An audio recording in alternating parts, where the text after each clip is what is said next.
20-year-old. But then there's a section of people that are extremely angered, like this one. Let's watch and see. Jako. Please. Ndileve discussing abubaka bwa Donald Trump bwachi. Don't bring that nonsense to national TV. What value? We are in a value chijayongera kugwa. Now, over the past few days, Solomon Kampala, who is a son to His Excellency Bobi Wine, has become a topic of discussion, especially on social media. Talk about TikTok, talk about X most especially. And to me, I think the boy is becoming a center of discussion for stating the obvious, yeah? He's simply talking about the key issues that are affecting Uganda ever since the ruling party, the NRM, came into power for the last 40 years. And he's talking about the dilapidated state of roads. He's talking about the health conditions, unemployment amongst the young people, lack of a standard wage payment system, which is the minimum wage.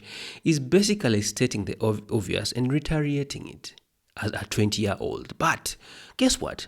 This has become a topic of discussion. Now, to be fair, the fact that Solomon Kampala is a son to Bobi Wine, by extension, he's going to become a center of discussion. But guess what? There are mixed reactions. There are a couple of people that find it interesting that the boy is actually speaking and they like his ideas for a 20-year-old. But then there's a section of people that are extremely angered, like this one. Let's watch and see. Jako. Please. Ndileve discussing abubaka bwa Donald Trump bwachi. Don't bring that nonsense to national TV. What value? We are in a value chijayongera kugwa. Benayogedde nonsense. Rubbish. Jako. So today want to discuss. Don't promote rubbish nawe. Bobo wabiwulidde bitegeeza. Rubbish saawulidde. Setagana kuwulira. What value? You want me to discuss someone's son? One, nsobola okwogera ebigambo ne bidemoralizing omwana oyo for his entire life. Don't bring him to public domain. Nkwegayiridde. Protect that child. Protect him. No, protect him. Protect that young man from politics. Anjonnyola ekifaananyi kya Uganda bwe kiri olwaleero kyandibadde. Yeebale nnyo, don't discuss that young man. Don't push a bogus agenda. Ndi mu kwogera ku bintu ebikola amakulu. You want me to discuss that young man as an individual? Rubbish. No. Discussing an individual who is inconsequential. Of what consequence is he? Is he a policy maker? No. So, what are you trying to say? Now, before we move on to how other people felt, I really want to give my thoughts on what Honorable Muhammad Nsereko was saying. First of all, he implied without saying that for a child like Solomon Kampala, for his age, his parents should not be allowing him to indulge in matters of politics. Yes, and secondly, he should not be discussing this boy because Solomon Kampala is inconsequential, because what consequences or what benefit is he going to gain out of discussing whatever Solomon Kampala said? And then he went ahead to say that he discusses matters to do with what Trump has said. Why? Because Trump is consequential. Nti buli Trump chayogerako Muhammad Nsereko wavaayo n'akiteekako eddoboozi. In one way or another, it could add on to whoever is listening or open the eyes of whoever is listening. But now, for a boy who's simply stating the obvious, what consequence is there if he's going to discuss him? I think that's a fair submission. And also, Muhammad Nsereko distancing himself from discussing Solomon is a very smart move, because the moment he agrees to discuss Solomon, he has automatically reduced himself to the level of Solomon, while Solomon will actually have scored a point for a person of Muhammad Nsereko's caliber to be discussing him. Which brings me to a question of why do Ugandans feel the need to be extremely angered by what this young boy is saying, yet he's simply stating the obvious? You understand? Honorable Muhammad Nsereko was very smart with whatever he said, and I applaud him for that. Unfortunately, there are a couple of Ugandans who think that he's hating on the child. He is not. He's simply saying he's not discussing the child. The idea of discussing the child is what he said was bogus, but not what the guy said, what Solomon said. I hope you guys understood that point of view. And also, I think it was the way in what I think the message was understood, but the way he conveyed it could have been misunderstood by the people out there. Because clearly he put some bit of emotions while, trying to respond to the interview. And I really felt sorry for the interviewer. To me, the way they were shutting him up, and he kept on trying to, push the agenda, but it was shut down. But in a nutshell, I think Honorable Muhammad Nsereko had a point in refusing to discuss Solomon's point of view. Now, I want to go to X. And the origin of this X video, of these X responses, are off of a video, again, that Solomon shared today, because now this is the second video that he's sharing. And in this video, he again states the same. This is what I'm actually beginning to understand from Solomon's videos. Solomon's videos are just an extension of his father's manifesto, because that's one observation. And secondly, I think Solomon is being used as a card to attract people of his voting age to come and cast a vote when that time is due, eventually in January. That's what I think. Smart move, I'm not sure. Bad move, I'm not sure. But whatever they are, if that's the case, then we wish them luck. Of course, after making that first video, I think yesterday, he came up with another video simply going about the same thing. Talking about corruption, talking about unemployment, talking about unequal distribution of resources by government, and also money being put in the hands of a few. And I want us to listen to it, and then before we proceed, all right? Just a few minutes. In this video, I'll be talking about the problems in Uganda and NEP's solutions to these problems. For unemployment, when Uganda's economy may appear to be growing on paper, but in reality, it leaves most of us behind. As I said, more than 60% of the working age in Uganda, which is roughly 15 million people, are unemployed, or, depending on the case, underemployed, meaning that they either have no job at all or survive on unstable, low-paying work. In this crisis, we might not give it as much importance, but it's one of the most serious challenges facing Uganda today, where every year about 400,000 youth enter the job market to compete for only 90,000 available positions.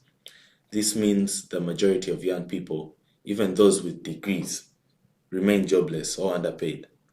We've seen this in our country.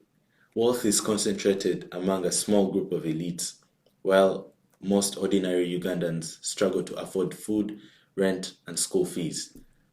Uganda's economy depends heavily on the informal sector, where most people earn less than 10,000 shillings in one day. With no contracts, no job security, and the main cause of this isn't that Ugandans are lazy, but that the system has failed to create opportunities. Corruption, poor planning, and lack of industrial growth have left millions of Ugandans struggling. The government has focused on loans and political survival instead of building industries, factories, and training centers that create lasting jobs. Small businesses which could create local jobs are ignored and overtaxed, while large companies owned by the powerful enjoy very, very unfair advantages. I want to think that Solomon, of course, being a 20-year-old, it's and he's not really seen quite a lot, because he has been born into privilege. But to be fair to this government has tried with industrialization, except that it could have been better if there was a standard minimum wage. Because now if you go to Mbale Industrial Park, these guys are creating quite a number of jobs for people. They are, they are working so hard to ensure that industrialization ensures that these people get jobs.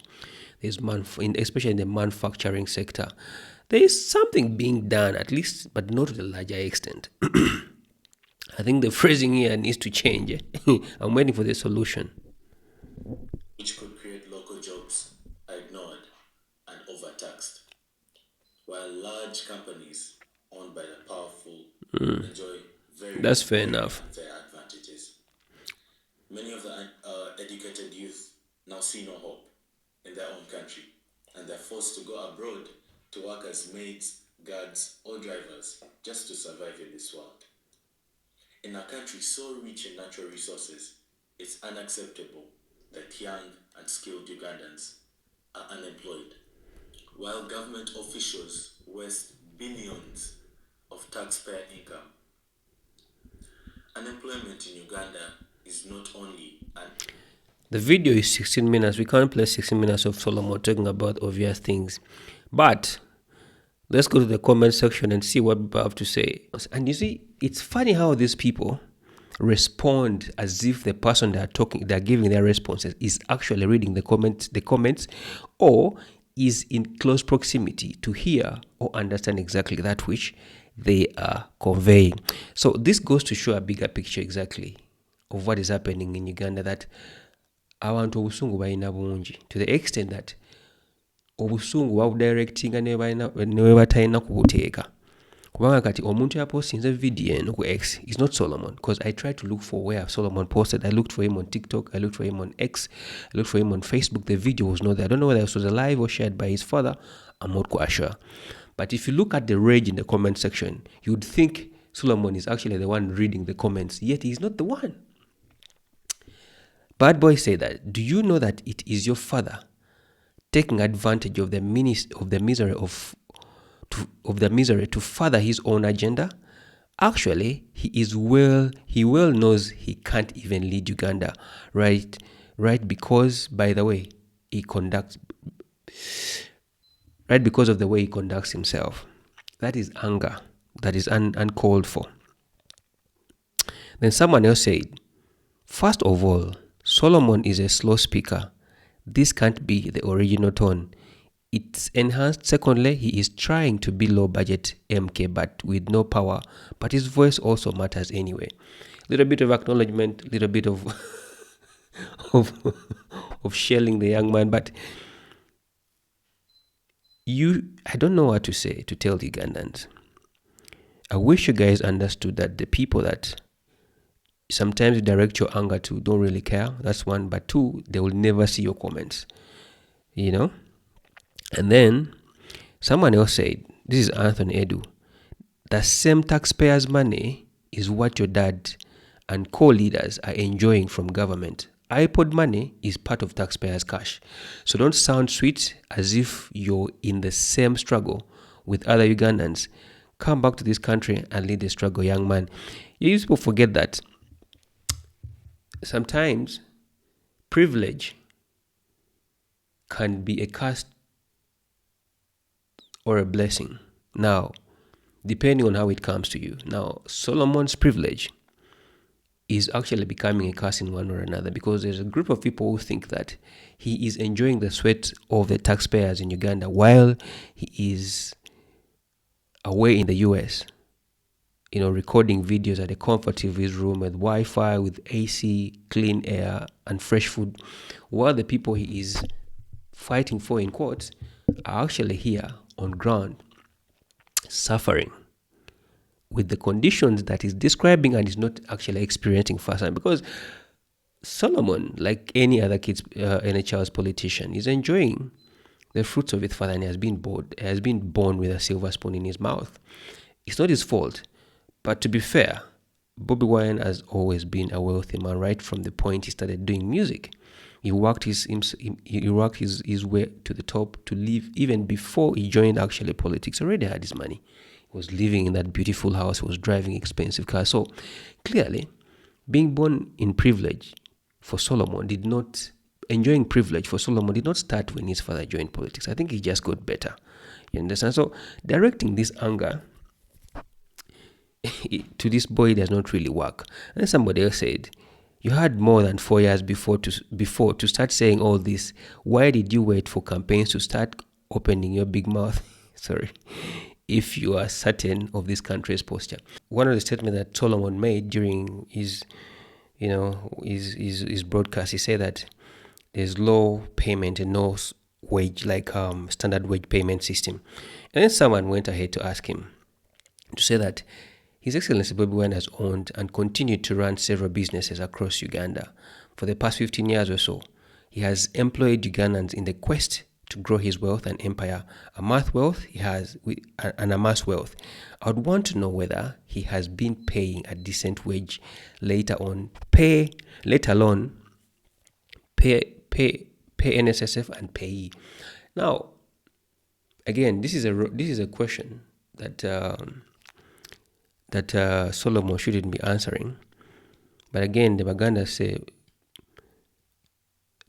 buweta mu mazina g'enkima emikira bwe gikkoonako to complaining anti emikira gikkoonako. Because now that Solomon has decided to engage himself in the dance of politics, he has to endure the consequences of this. And these are the consequences of Solomon engaging into politics. And I think this guy raises a very interesting point, because the system that Bobi Wine is using probably to pay his employees or do whatever it is it's doing in business is a system that has been created by the government that they are trying to oust or take off leadership. The government has for the longest time refused to implement the minimum wage policy.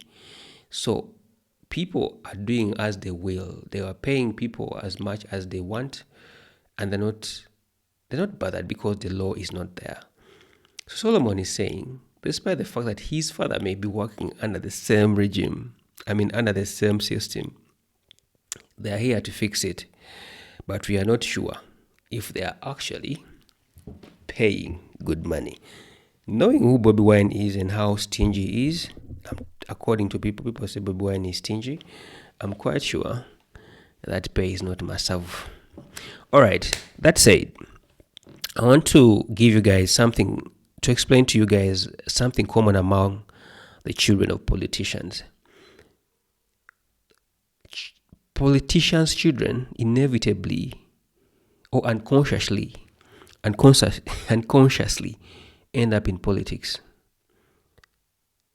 just by the virtue of them being in the circles or being in the bloodline of a politician. Let me give you an example. Take a look at Winnie Odinga, the daughter of the late Raila Odinga. She was named after Winnie Mandela, of course. The story goes that at the age of 11, her mother gifted her a biography of Winnie Mandela, which profoundly influenced her views on justice, leadership, and resilience. All right, now, she began her formal education in Kenya, where she completed her primary school, and then proceeded to an international school called Brookhouse. And then later on, for higher education, she moved to the United States and enrolled at Drexel University in Philadelphia, where she earned a bachelor's degree in international business and corporate communication in 2009. And then later on, she came back to Nairobi, where she acquired a master's degree in an MBA in business administration. All right, and then after that, after university, she joined her father in politics, where she worked as an AD, manages logistics, coordinated digital campaigns, and often served as his driver and confidant during high-stakes elections. So somehow, these kids are going to end up in the line of their father's jobs. Let's look at Jomo Kenyatta. Of course, it's believed by now you know that Jomo Kenyatta was the father to Uhuru Kenyatta. Obviously, being born into a wealthy family, and then attended school in Kenya, and then later on, studied political science and economics at Amherst College in Massachusetts, upon which he returned to Nairobi, started business, and then ended up in politics. The same thing with Raila Odinga, whose father was Jaramogi Oginga Odinga. He also studied in Nairobi, then shortly went to Germany, studied engineering, and then came back to Nairobi, got into business, became a teacher, got into business, and then eventually joined politics. So it's no surprise that by extension, Solomon Kampala is kind of like moving into the same footsteps with the father to do this political thing. Although he has to, over time, prove that whatever he is not just by extension of his father, but it's him as an independent person that has his own independent views about certain things he sees going on in the country and stuff like that. That is for him to prove. But what do I have to say? This should not look as something out of the ordinary. It's something that is common among political circles, political families. These people take their children abroad, then maybe they come back and then, get these big offices and stuff like that. It's normal. It's normal. You've seen the same pattern with President Museveni's son, MK. Only that for him was enrolled into the army. But he had training somewhere, started somewhere out of Uganda, and then came back to Uganda. So this pattern shouldn't be shocking you, and it shouldn't be putting you up in arms to comment stupidly. Because clearly this boy is not even reading your comments. I've looked for the video. Instead, I'm getting it through third-party people, third-party posters on TikTok. So you need to take a chill pill, relax. If you're poor, work hard and get to the top. If you're still working hard, please continue working hard. Stop minding things that don't add on to you, because clearly it's you breaking yourself. But looking at what I'm saying, actually I think Solomon Kampala is doing more justice to the father's manifesto, to Noop's manifesto, than the father did. It could be a good choice that they're using him to explain the manifesto to their people. But the question is, how many people is Solomon reaching? Because people at the grassroots need to understand this message and what the manifesto is all about. But so far, I'm glad that they are using Solomon to help and explain the manifesto. That's what I think. What do you think?